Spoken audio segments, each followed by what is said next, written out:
Buenas noches, bienvenidos a El Otro Lado de la Realidad.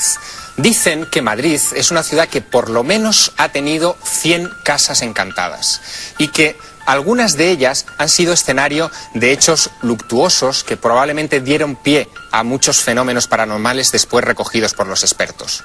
Sin embargo, de todas las casas de Madrid, ninguna ha sido tan famosa como el Palacio de Linares, la actual Casa de América en la Plaza de Cibeles. Quiero que recuerden algo. Tenemos que viajar en el tiempo a un Telenoticias de 1990, del 29 de mayo de 1990, cuando una información muy particular daba una extraña exclusiva. El Palacio de Linares estaba infestado de fantasmas. En todo caso, este edificio de singular riqueza vive estos últimos tiempos entre la especulación inmobiliaria, los planes del 92 y la conservación de la leyenda del Marqués de Linares y su atormentado e incestuoso amor. Los estudiosos de este fenómeno aseguran haber sacado como conclusión la existencia de alguna forma de energía que parece no querer separarse del palacio. Seguro que muchos de ustedes ya han podido escuchar en el día de hoy las famosas psicofonías. Esta noche, por primera vez, van a poder experimentar quizá algo más, una sensación similar a la vivida por el equipo autor de la investigación. Un viaje por el misterio, pero puertas adentro del Palacio de Linares.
Ustedes lo creerán o no, pero es una noticia sin precedentes. Nunca una psicofonía había ocupado un lugar dentro de un informativo de televisión. Ocurrió aquí, en Telemadrid, hace 14 años.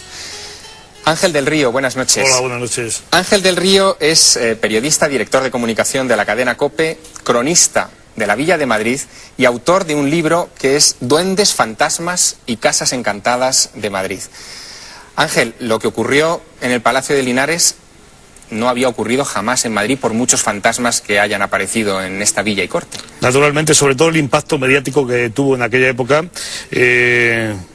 Todos los telediarios, ya no solamente los locales y los nacionales, las emisoras de radio, las emisoras de televisión, se hicieron eco de esto, que era una especie de boom y que supuso también un punto de atracción hacia lo que era el Palacio de Linares, muy desconocido para muchos madrileños incluso, pero que aquello se constituyó en un punto de encuentro hasta que había auténtica confusión sobre dónde estaba el palacio, cómo había que ir, cómo había que entrar en él, y en el ayuntamiento tuvieron unos momentos de peticiones como no habían tenido para ninguna otra causa, en otra circunstancia. Los medios de comunicación lo vivimos intensamente porque era el gran boom mediático de aquella época. Tú has estudiado otras muchas casas y edificios importantes con leyendas de fantasmas, de duendes en su interior.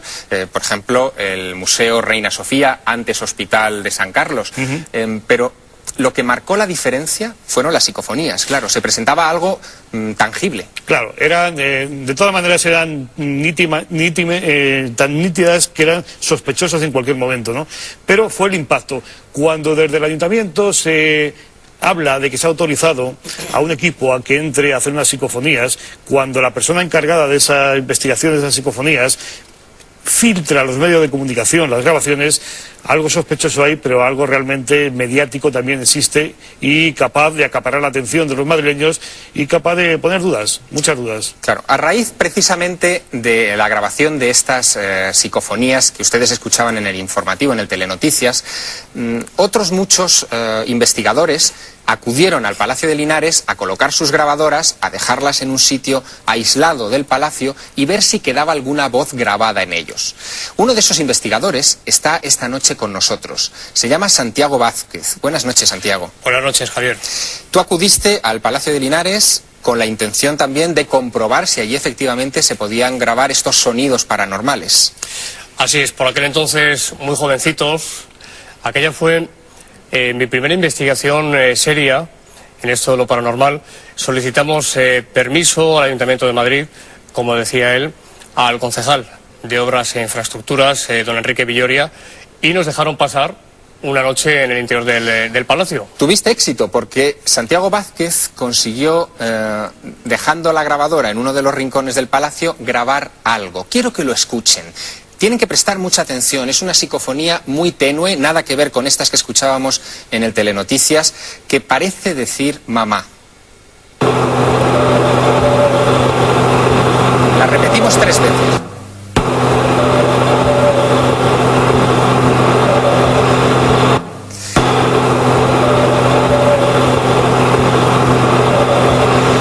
Compárenla ahora con esta otra psicofonía mucho más contundente y que desde luego saltó a la fama.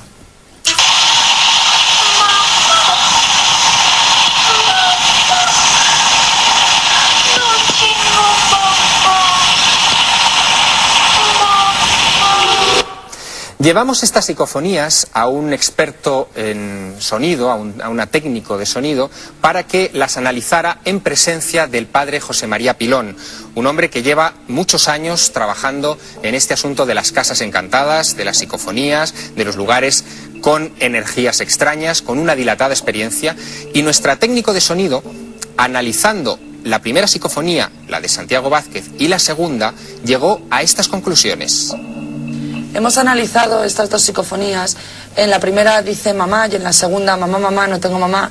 Y la forma en la que se comporta nos hacen pensar que en el primer caso se parece menos a la voz humana, ya que debido a la forma de la onda y la forma en la que está comprimida, nos hace pensar que es más anormal que lo que sería la segunda, mamá, mamá, no tengo mamá, que como puede ver, la forma en la que está plasmada gráficamente se parece mucho como a una voz humana que hubiéramos grabado nosotros desde un micrófono. Si le tuviera que decir cuál de las dos es la más anormal o paranormal, le diría que claramente la primera. Santiago, tú pediste permiso para estar una noche allí dentro, fue en concreto la noche del 5 al 6 de junio de 1990. Así es. No grabaste solamente esa psicofonía, grabaste más cosas, ¿verdad? Lo que los expertos llaman inclusiones psicofónicas. Sí. Es decir, ahí se quedaron grabadas en esa cinta magnetofónica otras voces. Otras voces, entramos aproximadamente a eso de las 10 de la noche hasta las 6 de la madrugada, recorriendo todo el palacio, todas las galerías. Si bien hay que decir que los resultados no fueron tan espectaculares como lo que hemos escuchado hace unos momentos, esas presuntas psicofonías. Sí se grabaron ciertas introducciones, se grabó un lamento infantil muy sonoro, que lo escuchamos directamente nosotros con el oído, otra grabación que es bastante inaudible, una voz también infantil que decía mamá, también, a última hora de la madrugada. ¿Y tú cómo interpretaste todo esto? Es decir, ¿pudiste llegar a la conclusión de que en el Palacio de Linares ocurrían cosas extrañas realmente? Yo puedo asegurar, Javier, ante estas cámaras, que en el Palacio de Linares, por lo menos en la noche que yo estuve allí, sucedieron auténticos fenómenos paranormales. Tenemos también en la mesa esta noche a 2 personas que estuvieron en el Palacio de Linares, no una, sino muchas tardes, muchas mañanas y también muchas noches investigando. Incluso lo hicieron antes de que los medios de comunicación se ocuparan de este asunto. Son 2 personas vinculadas precisamente al equipo del padre José María Pilón. Una de ellas es Sol Blanco Soler, experta en fotografía del grupo. Buenas noches, Sol. Buenas noches, Javier.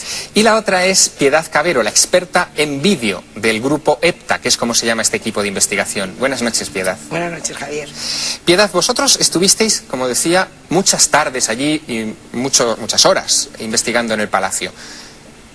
Mucha gente se quedó con la idea de que esas psicofonías eran poco más o menos que ridículas y que en el palacio no pasaba nada. Pero vosotros sí que captasteis también cosas extrañas.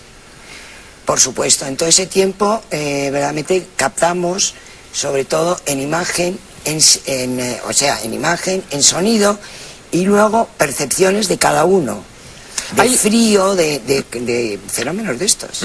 Hay una psicofonía que se repitió tanto en las grabadoras de Santiago como en las de otros investigadores, que pronunciaba un nombre muy extraño, Raimunda. Vamos a escuchar ese nombre.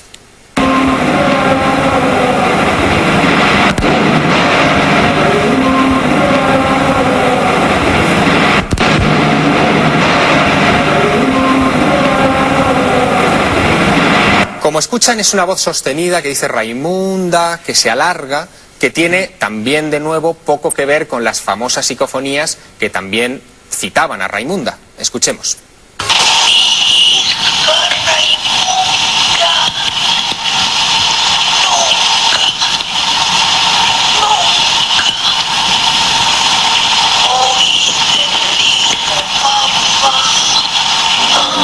Sol, ¿quién era esta Raimunda? ¿Tenía una constancia histórica? Sí, hombre, ¿Tenía algo que ver claro. con la historia del palacio? Claro, Raimunda era la hija de los marqueses, que era prohijada, porque ellos no tuvieron hijos, y entonces el matrimonio de los marqueses prohijó a esta Raimunda, que después, a la muerte de los marqueses, heredó el palacio. Es decir, que es perfectamente un personaje histórico y real. El hecho de que las psicofonías recogieran su nombre, supongo que es que su nombre rodaría por el palacio durante muchísimos años. La historia de Raimunda, en cualquier caso, se convirtió en el eje de los mentideros de la corte. Una vieja historia, ¿no? Sí, porque sobre la historia se crea un poco la leyenda, ¿no? Y la leyenda empieza cuando don Mateo de Murga se establece en Cuba, vuelve de Cuba con una gran fortuna, manda a construir el palacio de Linares, y su hijo José Murga empieza a salir, se hace novio de una chica que dicen, en alguna parte de la leyenda, hija de una cigarrera, para darle un poco de ambiente costumbrista, ¿no?, de la villa, hija de una cigarrera. El padre parece que había tenido con esa cigarrera un idilio, y fruto de ese idilio era la hija, Raimunda. El padre no quiere desvelarlo, se marcha, impide o trata de convencer al hijo de que no se casen, de que el matrimonio es imposible, no les da los motivos, y le manda a estudiar a Londres. Cuando vuelve de Londres el hijo, resulta que el padre ha muerto, y ahí empieza la leyenda. Si descubrieron que eran hermanos y a pesar de eso se casaron, si no descubrieron que eran hermanos hasta que no estuvieron casados, hay una leyenda un poco romántica y un poco tal. Estamos hablando de la leyenda que se fabrica sobre la historia. Que a nadie le había importado hasta que aparecen estas psicofonías, básicamente. Pues no, había pocas referencias en la historia de Madrid, pocas referencias. Y hablando de las psicofonías, se produce un hecho, la picaresca y la sabiduría del pueblo español, ¿no? Y con motivo de todo esto, hubo a la puerta del Palacio de Linares quien vendió reproducciones de las cintas de la psicofonía, incluso vendían entradas para el Palacio de Linares, con lo cual es que la picaresca aparece cualquier de estos acontecimientos, fruto también del boom mediático que tuvo esta historia. Permítanme presentarles algo que ocurrió entonces y de lo que nunca hasta ahora se había hablado. Ocurrió precisamente la noche del 5 al 6 de junio de 1990, cuando Santiago Vázquez estuvo en ese palacio, no solamente grabando psicofonías, sino también obteniendo imágenes de vídeo. Santiago, tú llevas una cámara de vídeo, sí, grabas prácticamente todo el interior ruinoso del palacio en ese momento, y 8 años después de grabar esa cinta, descubres que hay cosas extrañas en algunos fragmentos. Así es. Aquella noche, todavía como no era Casa de América, no estaba remodelado, no había luz, por lo tanto había unas bombillas que colgaban del techo, solo ¿os acordaréis? Perfectamente. Y cada X tiempo encendían las bombillas para que los vigilantes pudieran hacer su ronda de vigilancia con los perros. Y es en esos momentos cuando con la cámara de vídeo podíamos grabar las diferentes estancias del edificio, del palacio. Y sí, fue tras 8 años, fue en el 98 precisamente, cuando en un visionado, una tarde, vamos a recordar aquel 5 de junio del 90, y al poner la cinta nos dimos cuenta de que había algo que se salía de lo normal. Algo que no llegasteis a ver en el momento de grabar ese vídeo. Efectivamente, así es. Vamos a ver el primero de esos fragmentos. Sí. ¿Dónde está grabado exactamente? Sitúanos. Vamos a ver. Es el fragmento en el que aparece algo en la esquina inferior. Eso parece ser el despacho del marqués, pudiera ser quizás. Y en un momento determinado, en una de las esquinas, sí, aparece algo insólito en la parte inferior. Vamos a verlo con detalle. Quiero que me confirmes que eso que aparece en imagen no estaba ahí en el momento en el que se obtuvo la filmación. Se trata de algo que tú pensaste que era un ataúd, pero que después ha convertido, o al menos eso parece en la filmación, en una especie de tapa, de caja, con una flor encima. Una flor encima. Hay otra filmación. En aquel momento no había nada, Javier. Ajá, no había absolutamente nada. Ahí no había suelo, filmaba concretamente mi hermano Fernando, Fernando Vázquez, y en ese momento no había absolutamente nada, ni en el suelo, ni en medio, ni en ninguna de las estancias. Hay otra filmación que es esta que justo acabamos de pasar, vamos a verla otra vez con tranquilidad. La cámara de Santiago Vázquez está paseando por una de las estancias del palacio en la planta superior y en un momento dado, después de pasar la ventana, parece que se encuentra con algo que es un espejo y en el espejo hay unas figuras como con traje largo que no estaban ahí. Efectivamente. Se ve también lo que parece la espalda de uno de vosotros, como si tuviera una mochila o algo así en blanco, pero al fondo hay unas imágenes como de 3 personas, 4, con traje de época. Con traje de época, efectivamente. La señora concretamente, porque es que se puede diferenciar, yo he llegado a diferenciar, ahora se ve fenomenal, el vestido rojo, con vuelo, un sombrero, es decir, iban en movimiento.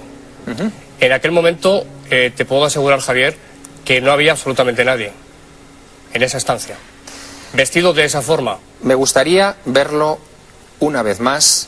Sol Blanco Soler, Piedad Cabero, vosotras habéis estado muchas veces en lugares con fenómenos anómalos, fenómenos paranormales.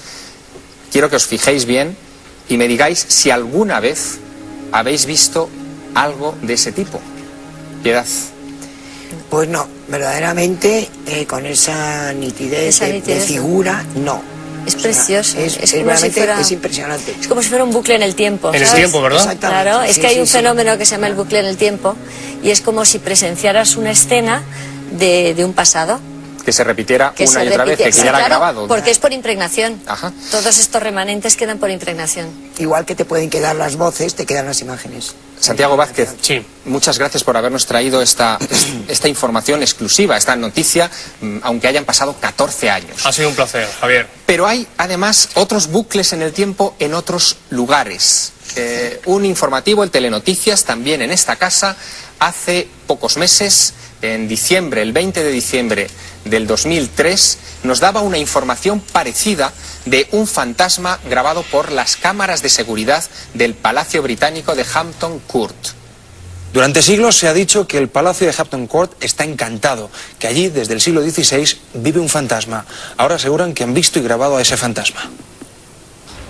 La leyenda cuenta que el castillo está habitado por un espíritu. El encantamiento de Hampton Court es una vieja historia del siglo XVI, pero ahora, casi 400 años después, el fantasma resucita gracias a un moderno circuito interno de televisión.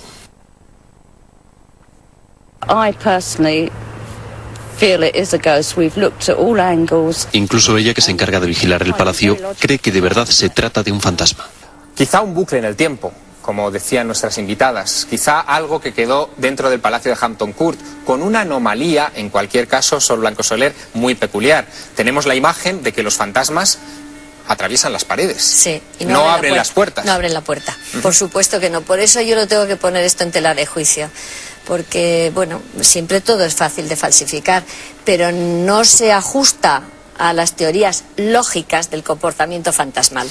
Vosotras mismas, como parte del grupo EPTA, que ha investigado en muchas casas encantadas en la Comunidad de Madrid, os habéis encontrado con fenómenos realmente insólitos. Incluso en algunas ocasiones también han llegado a capturarlos en vídeo. Quiero que nos centremos en un caso particular. Ocurrió en 1998, o empezó en 1998, la investigación se prolongó un tiempo, en un anticuario de Madrid que entonces se llamaba el Baúl del Monje. ¿Qué es lo que ocurrió o qué ocurría en ese lugar? Bueno, nos llamaron porque ocurría realmente de todo, Javier.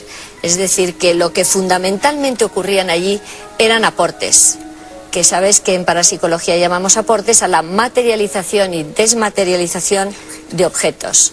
objetos que nos caían encima pero que no estaban antes ahí, o objetos que estaban delante nuestro y aparecían en otra habitación, o sencillamente desaparecían de la tienda. Como por arte de magia. Como por arte de magia. Aquello era verdaderamente asombroso. Incluso el padre José María Pilón llegó a presenciar uno de estos aportes. Él nos lo cuenta. Una de las tardes que estaba ahí sentada en una butaca, de repente del techo, que no había absolutamente nada, me cayó una de estas, ¿cómo se llaman?, de estas lámparas que tienen como lágrimas, como colgantes de cristal, me cayó encima y la conservo todavía en casa, y no había absolutamente ninguna lámpara ni ningún elemento parecido de donde pudiera haber salido. Una de aquellas tardes, Piedad Cabero, provista de su cámara de vídeo, en ese lugar, en ese anticuario del Baúl del Monje, en la calle Marqués de Monasterio de Madrid, plantó su cámara en su trípode y grabó algo extraño, algo peculiar. ¿Qué pasó? Cuéntanos, antes de ver la filmación, qué es lo que quedó grabado en esa cinta. Bueno, pues estábamos allí, realmente los fenómenos no es que te cayera una lágrima, aparte de eso te caía de todo. Y ese día pues habíamos tenido una entrada un poco dificultosa porque, bueno, se había desplazado cosas, nos habían caído encima, y yo estaba en ese momento filmando una lámpara que se movía. En cuando Sol me pegó un grito diciendo ven, ven, ven. Y dije, bueno, espera un momento que estoy filmando, pero fui. Y curiosamente en ese pasillo que daba a la cocina, que es lo que hay al fondo, había un travesaño de cama atravesado. Ese travesaño, cuando yo, que fui la que cerré anteriormente el local, no estaba, puesto que yo dejé una grabadora en la cocina, pasé por ese pasillo y ese travesaño estaba en un cuarto que había al lado, donde había toda una cama, 2 cabezales y dos travesaños. Y luego, al volver, el travesaño se había corrido. ¿Solo? Solo. Sin que nadie lo moviera, no, claro. nada. Pero incluso en la grabadora se oye el ruido del travesaño cuando está arrastrándose. Y en un momento determinado... ¡pum!, contra la pared. Y en un momento determinado... Entonces yo me puse cae algo. No, yo me puse a grabar el travesaño. Y detrás del travesaño cayó en la cocina un objeto desde el techo, rebotó en una mesa de cristal, le dio a un larguero que era de un toallero, el larguero salió para arriba y volvió a caer. Vamos la a mesa ver, no se rompió. Vamos a ver esa filmación en la que queda plasmado ese momento, que después ha sido investigada, ahora se lo contaremos. Vamos a escuchar también el audio original en el que Piedi pues se pone ciertamente nervioso. ¡Qué curioso! Pero tú cuando has dado, has visto. Fíjense en el fondo de la imagen, de la habitación. En el armarito. Es que ha sido cuando ¡ay! ¡Toma, toma! ¡Pastilla de goma! Ahí ha caído ese objeto. Ahí ha caído. Tenemos también la imagen ralentizada. Vamos a verlo con detenimiento, por favor. Vemos cómo cae algo alargado e impacta brutalmente contra la mesa. Tan brutalmente que no es muy lógico pensar que eso fuera un objeto que simplemente se desprendiera del techo. Pero, como en todo esto hay mucha subjetividad, hemos querido poner esta filmación en manos de un experto. Tenemos esta noche con nosotros en la mesa a Salvador Ortega. Buenas noches, Salvador. Buenas noches. Él es experto en criminalística, fue uno de los fundadores de la policía científica en este país, experto en asesinos en serie, pero también ha investigado algunos casos paranormales. Algunos. Pusimos esta cinta en tus manos hace algún tiempo para que la examinaras. ¿A qué conclusiones has llegado? Es decir, ¿se trata realmente de algo casual que ha caído del techo? No, eso es una proyección. ¿Una proyección? Sí, de lo que yo preguntaba y que efectivamente me causó aún todavía más extrañeza es si en el techo había algo. Pero me contasteis que nada, no, que el techo estaba completamente liso y que no había absolutamente nada. Ni lámparas. O sea, el ángulo que forma de caída, el objeto que cae, que rebota luego después en la mesa, es un ángulo completamente recto. O sea, da el impacto y sube hacia arriba. Hay un rebote. No hay nada que parezca que pueda ayudar a que ese rebote se produzca, puesto que es un cristal, parece ser, lo que estaba debajo. Eso es una proyección, es algo que no cae, que se tira, porque va con una velocidad que no es una caída. Me gustaría que explicaras, esto de proyección significa que se lanzó con mucha fuerza. Se ha lanzado, esa es la palabra justa para que la puedan entender. Se ha lanzado, pero ahí estaba el techo, es decir, había un tope, sí. No hay posibilidad de que nadie lance nada. Ni nada había colgado, parece ser. No, ni lámpara siquiera, ahí no había lámpara de techo tampoco. Salvador Ortega, tú estás acostumbrado a trabajar, lo he dicho antes, en asuntos tan serios como los asesinos en serie. Es decir, estás muy acostumbrado a trabajar con pruebas policiales. Probablemente eres un hombre muy poco o nada dado a la imaginación porque tu profesión no te lo permite. No, siempre me han tachado de ser muy pragmático. ¿Y qué piensas cuando te encuentras con un documento de esta naturaleza? ¿Qué explicación le puedes dar? Bueno, hemos hablado muchas veces, indudablemente, de todo aquello que puede representar un hecho paranormal, o un hecho anormal, o un hecho que se sale de la serie normal de las caídas, como pasa en este caso. Si no tenemos nada arriba, y efectivamente ha caído con una fuerza suficiente, eso no es una caída por su propio peso, puesto que el hierro en sí que cae, pues no tiene peso suficiente para adquirir esa velocidad. Ni siquiera el impacto es superior debido a físicamente, yo estuve midiendo precisamente los milisegundos que tarda en caer, rebotar y volver hacia arriba, y no hay peso suficiente. La física no te muestra cómo se alcanza la velocidad, y evidentemente esa velocidad no me corresponde a la distancia que tiene para que caiga por su propio peso. Luego debo de creer que efectivamente que es así, que hay algo raro, extraño, o alguna energía, por no llamar fenómenos paranormales, que evidentemente ha sido proyectado desde el techo. Ángel del Río, tú has visto también cosas extrañas y has hablado con mucha gente que ha visto cosas extrañas. Yo estoy además un poco extraño en este ambiente donde hay verdaderos expertos, y yo me declaro un agnóstico de estos temas. Soy un cronista curioso que sondea en la historia, en la leyenda de Madrid, y recopila esta serie de fenómenos sin entrar en su autenticidad o no. Pero cuando ocurre un fenómeno como el que acabamos de ver, que no tiene una explicación científica, ¿es cuestión de fe solamente? No, hay una explicación científica, o sea, cómo se mueve, cómo se produce. De hecho, por ejemplo, el padre José María Pilón aporta su hipótesis para explicar esto. Él dice que esto podría ser un poltergeist, algo provocado por el desencadenante de una energía psíquica, él habla así, producida por una persona. Ahora nos lo aclararéis, pero vamos a escuchar lo que dice Pilón sobre este asunto. Si es poltergeist, lo produce una persona presente.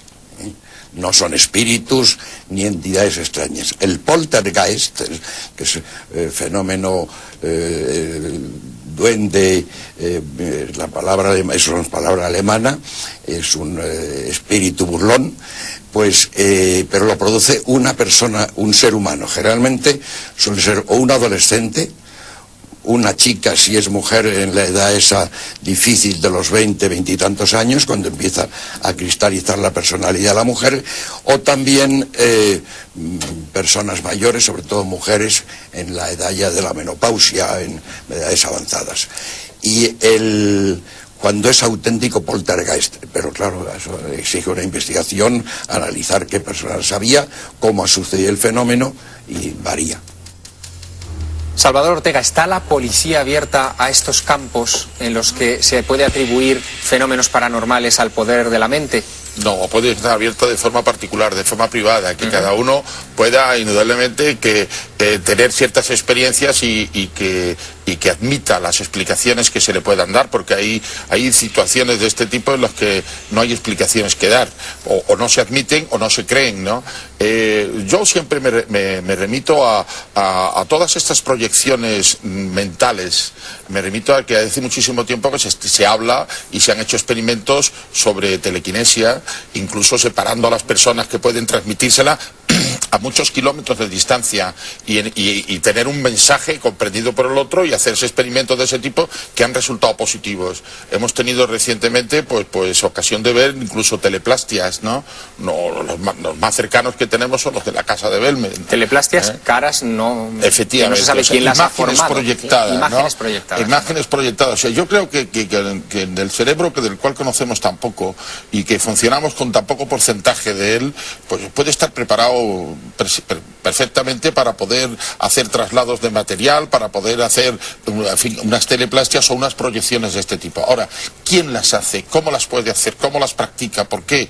Es cierto lo que dice el padre Pilón, que las mujeres tienen mayor capacidad para este tipo de cosas. O sea, se ha demostrado las experiencias que se han hecho que, pues, no sé, pues posiblemente por su fisiología o por ser más abiertas, no lo sé. En realidad, pues que eso tiene mayor capacidad para ello.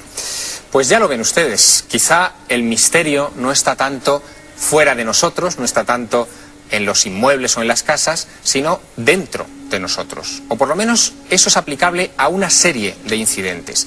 Tenemos mucha información, muchas imágenes, mucha prueba que mostrarles, pero les vamos a pedir también su colaboración de ahora en adelante. Escríbanos, háganlo a elotroladodelarrealidad@telemadrid.es. Cuéntenos sus casos, sus vivencias, mándenos sus imágenes, sus fotografías, las examinaremos. Y estaremos aquí la semana que viene con otros casos imposibles, desde el otro lado de la realidad.